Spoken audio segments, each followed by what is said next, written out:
Newsletter के साथ हाजिर हूं। मैं राकेश रंजन। बिहार में विधानसभा चुनाव होने हैं। प्रथम चरण का मतदान 6 तारीख को है, यानी 6 नवंबर को। आज 3 तारीख गुजर गए। कल प्रचार का अंतिम दिन है। प्रचार का शोर थम जाएगा। सबने वादे किए, दावे किए, सबको अपने तय उम्मीद है, भरोसा है। मैं राजनीतिक दलों के बारे में कह रहा हूं, लेकिन आखिर होने वाला क्या है? प्रथम चरण में 18 जिलों में 121 सीटों पर मतदान होंगे, तो तकरीबन आधी सीटें निपट जाएंगी। फिर दूसरे चरण की बारी आएगी, 14 को तो परिणाम आने हैं। लेकिन जो बातें कही जा रही है, एनडीए के अपने दावे हैं, इंडिया के अपने दावे हैं, जनसुराज के भी अपने सपने हैं। लेकिन बिहार का मूड क्या है, तो यह समझने की कोशिश करते हैं इस मजमून के साथ कि एनडीए आंकड़ों में उलझा है, तो इंडिया नारे में और जनसुराज सपने में। बिहार में पत्रकारिता का मेरा लंबा अनुभव रहा है। मैंने पत्रकारिता की एबीसीडी से लेकर तमाम सफर तय किए हैं। जो भी यात्राएं रही है, जो भी समझदारी रही है, जो भी बातें रही है, बिहार को आप देखते हैं, समझते हैं। जो बिहार के जनमानस है, बिहार की जो जनता है, वोटर है, वो तो समझते ही हैं। जो भी पत्रकारिता से जुड़े लोग हैं, वो भी समझते हैं बखूबी तमाम चीजें हैं। तो जो मेरी समझदारी बनती है कि 1995 से लेकर 2025 तक, मैं पुरानी बातें नहीं कर रहा हूँ। बिहार की राजनीति बार बार साबित करती रही है कि सत्ता के रास्ते सिर्फ जाति से नहीं, वर्ग की बेचैनी से तय होते हैं। यह बात अलग है कि हर चुनाव में जाति की बात होती है, जाति आंकड़ों की बात होती है। वो तमाम राजनीतिक दल भी इससे अलग नहीं सोच पाते, न कोई मीडिया, पत्रकार, कोई भी नहीं। लालू यादव के जातीय करिश्मे से लेकर नीतीश कुमार के वर्गीय प्रयोग तक और अब प्रशांत किशोर के जनसुराज तक, हर किसी ने बिहार को पढ़ने की कोशिश की, लेकिन कोई नहीं समझ पाया। तो इस एपिसोड में जो मेरा पॉलिटिकल राउंड अप है, उसमें बताएंगा कि क्यों बिहार का असली मूड एनडीए, इंडिया और जनसुराज नहीं समझ पा रहा, तीनों के विश्लेषण से बाहर है। यह बिहार का असमझा मूड आखिर क्या संकेत दे रहा है? क्या अति पिछड़े और पसमानदा वर्ग अब निर्णायक भूमिका में आएंगे? क्या बिहार एक बार फिर इतिहास पलटने की तैयारी में है? तथ्य देने की कोशिश करेंगे, थोड़ी व्यंग्यात्मक बातें होंगी।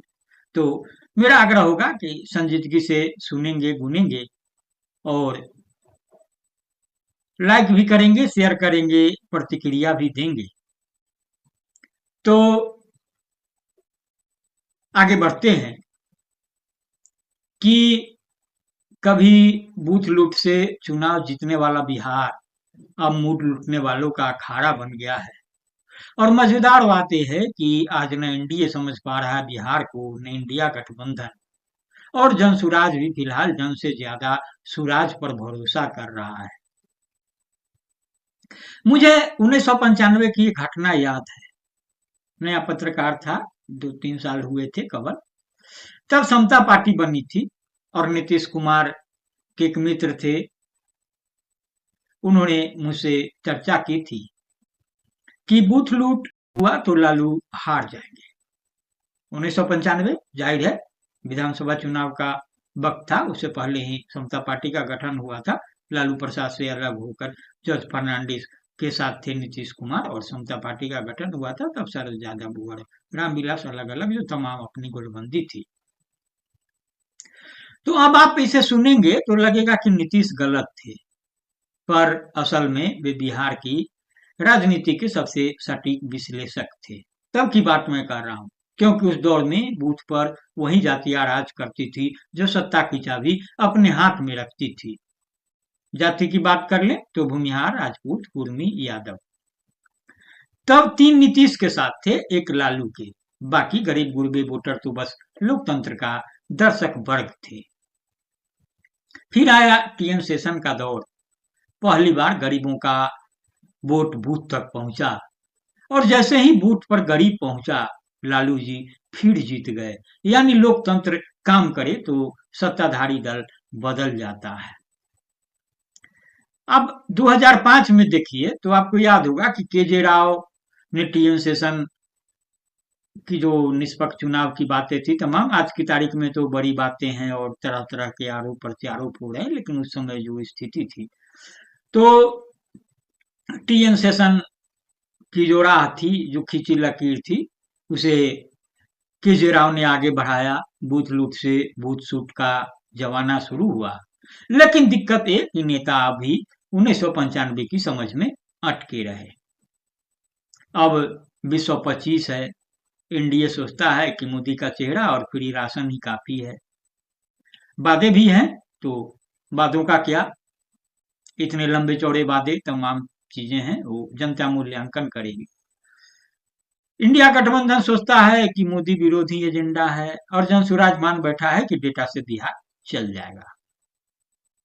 लेकिन भाई साहब, बिहार एक्सेल सीट से नहीं, इमोशन सीट से चलता है।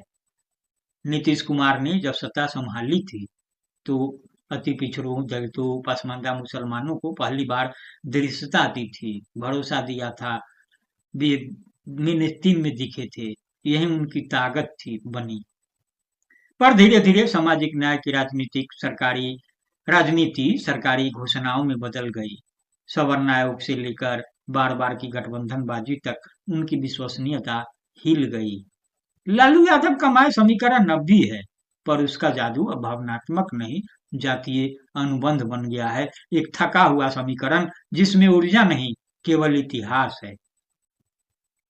अब जनसुराज आया है, डेटा लेकर, चार्ट लेकर, मिशन लेकर, पर बिहार का समाज चार्ट नहीं, चरित्र से चलता है। यहाँ भावनाएं आंकड़ों से बड़ी है, और जाति समीकरणों से बड़ा है सम्मान का सवाल। अगर जनसुराज अति पिछड़े और पसमानदा वर्गों के भीतर एक नया वर्गीय संवाद खड़ा नहीं कर पाया, तो वही होगा जो 1995 में समता पार्टी के साथ हुआ था। सिद्धांत सही, परिणाम शून्य। जो मैंने कहा, संवाद नहीं खड़ा कर पाया, तो अब तो करीब है, अब तो बातें खत्म हो गई है, तमाम चीजें हैं, तो जो भी हो, आज की स्थिति यह है कि अति पिछड़े वर्ग और दलित ही बिहार के असली निर्णायक हैं, पर उनके पास कोई अस्थायी नेतृत्व नहीं है। उनके बीच कोई ऐसा नेता नहीं जो जाति से ऊपर उठकर वर्ग की बात करे। वह जिस दिन वर्ग जागेगा, बिहार की राजनीति करवट लेगी और इतिहास पलटेगा। तो साफ साफ कहिए, बिहार का मूड अभी अस्पष्ट नहीं, असमझा है। राजनीतिक दल जनता को समझने में नहीं, उसकी भाषा समझने में असफल है, और जब राजनीति समाज की भाषा नहीं समझती, तो जनता चुपचाप उसका वोट संस्कार कर देती है। तो जैसा कि मैंने बताया कि बिहार का मूड बदल रहा है, पर नेता अब भी पुराने नोट गिन रहे हैं। तो मैंने आपको नीतीश कुमार वाली बात बताई कि अगर बूथ लूट नहीं होगा, तो फिर लालू यादव जीतेंगे, तमाम चीजें हैं। और यह भी बताया कि किस तरीके से स्थिति होने वाली है, नहीं होने वाली है। आप देखेंगे कि जब कि मैं बात कर रहा हूं, तो अब नीतीश जी के तर्क का दम किस तरीके से सामने आया था। लालू जी के नेतृत्व में जनता दल को स्पष्ट बहुमत मिला था। उसके बाद क्या हुआ था कि तब झारखंड बिहार का ही हिस्सा था। 1991 में जनता दल को केवल 121 सीटें मिली थी। 1995 में संभवतः 167 थी। सहयोगी दलों के विधायक की संख्या में शामिल नहीं है। समता पार्टी केवल 7 सीटों पर जीत पाई थी, लगभग 7% ही उसे वोट मिले थे।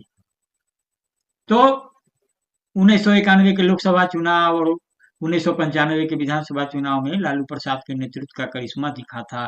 लालू प्रसाद से भूल हुई कि इस जीत को उन्होंने अपनी व्यक्तिगत जीत समझ लिया। यह उस धारा की जीत थी जिसे सोशलिस्टों और कम्युनिस्टों ने लंबे संघर्ष में विकसित किया था। 1977 में मुख्यमंत्री बनने के बाद कर्पूरी ठाकुर ने उत्तर भारतीय राजनीति में कोटा पॉलिटिक्स का उद्घोष करते हुए मुंगेरी लाल आयोग की सिफारिशों को लागू किया था। 1990 का मंडल दौर केवल इसका विस्तार था। जाति का व्याकरण बिहार की राजनीति में मजबूती से जड़ें जमा रहा था। जाति का व्याकरण बिहार की राजनीति में मजबूती से जड़ें जमा रहा था। जैसा कि मैंने कहा, कर्पूरी ठाकुर की राजनीति का सामना करने के लिए कांग्रेस के नेतृत्व में अपर कास्ट यानी सवर्णों की राजनीति संगठित हुई। 1980 से 1990 तक बिहार में कांग्रेस की सरकार रही। 5 मुख्यमंत्री बने, सभी केवल 2 ऊंची जातियों के। यह दौर कई स्तरों पर बिहार के लिए बुरा था। इस बीच बिहार के तमाम कल कारखाने बंद हुए, सत्ता और शासन पर कुछ दबंग जातियों का वर्चस्व बना। कांग्रेस से दलित और पिछड़ों की पूरी तरह विदाई हो गई। भागलपुर दंगा आपको याद होगा। तो भागलपुर दंगे ने अंत मुसलमानों का कांग्रेस से मोह भंग कर दिया। तो जाहिर है इसकी प्रतिक्रिया होगी, और प्रतिक्रिया भी जोरदार थी। पिछड़े वर्गों की एकता ने लालू प्रसाद के नेतृत्व को बल दिया। जो लोग दावा करते हैं कि लालू प्रसाद ने पिछड़े वर्गों को स्वर्ण दिया या सशक्त किया, वे केवल एक वर्चस्व थोपने की कोशिश करते हैं। सच्चाई है कि लालू प्रसाद को पिछड़े वर्ग की एकजुटता ने नायक बनाया। इसे लालू भी समझते थे।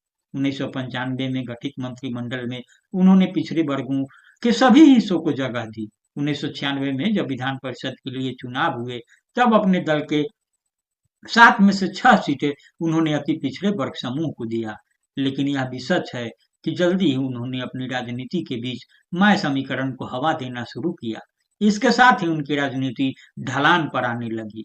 इस बीच मुकदमे में भी फंसे और 2000 के विधानसभा चुनाव में फिसलकर 124 सीट पर आ गए। तब बिहार अलग नहीं हुआ था, साथ ही था। हालांकि थोड़े व्यवधान के बाद सरकार बनाने में उन्हें सफलता मिली।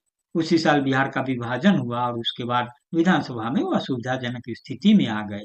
2005 नवंबर के चुनाव में नीतीश कुमार और भाजपा के गठबंधन ने उन्हें पराजित किया। तब से लालू नेतृत्वकारी भूमिका में नहीं आ सके। तो 1995 में टीएन शेषन के कड़क चुनाव प्रबंधन ने गरीबों का मतदान सुनिश्चित किया। इसका लाभ लालू प्रसाद को मिला। ये गरीब दरअसल अति पिछड़े और दलित वर्ग समूह के होते थे। इन्हीं के वोट लूटे जाते थे, इन्हीं को बूथों से खदेड़ दिया जाता था। इसमें मुख्यतः दबंग जातियों के लोग जैसे भूमिहार, राजपूत, कुर्मी और यादव जो हैं वो होते थे। नीतीश जी का इशारा इन्हीं 4 में से 3 की तरफ था। जो मैंने बातें की कि उन्होंने कहा था कि अगर बूथ लूट नहीं होगा तो लालू जी जीत जाएंगे। बाद में मैंने केजरीवाल की भी बात की, तमाम चीजें की। तो आप देखेंगे कि 2005 में जब स्थिति बदली थी, जब से नीतीश जी हैं, तो नीतीश के नेतृत्व में पिछड़े, दलित और मुस्लिम अकलियतों के सबसे उपेक्षित हिस्सों के सामूहिक हितों को अपना राजनीतिक एजेंडा बनाया गया। इसी का नतीजा हुआ कि अति पिछड़े वर्ग समूह का 58% वोट जदयू को हासिल हुआ। कुछ माह पूर्व हुए चुनाव में उसे इस वर्ग समूह से कुल 22% वोट मिले थे। केवल इस वोट के बूते ही नीतीश कुमार ने बाजी जीती थी। सत्ता हासिल होने पर उद्घोषणाओं के एक हिस्से को जैसे ही कार्यरूप मिला, इसे पंचायती राज व्यवस्था में अति पिछड़े को 20% आरक्षण, तो इसकी जोरदार सकारात्मक प्रतिक्रिया हुई। महादलित मिशन और पसमानदा मुसलमानों के हित के लिए किए गए कार्यों की भी सकारात्मक प्रतिक्रिया हुई। नतीजा 2009 के लोकसभा चुनाव में लालू प्रसाद 4 और 2010 के विधानसभा चुनाव में 22 पर सिमट गए। लेकिन इसके बाद जब नीतीश ने सवर्ण आयोग का गठन किया, तब एक बार इन वर्गों को झटका भी लगा।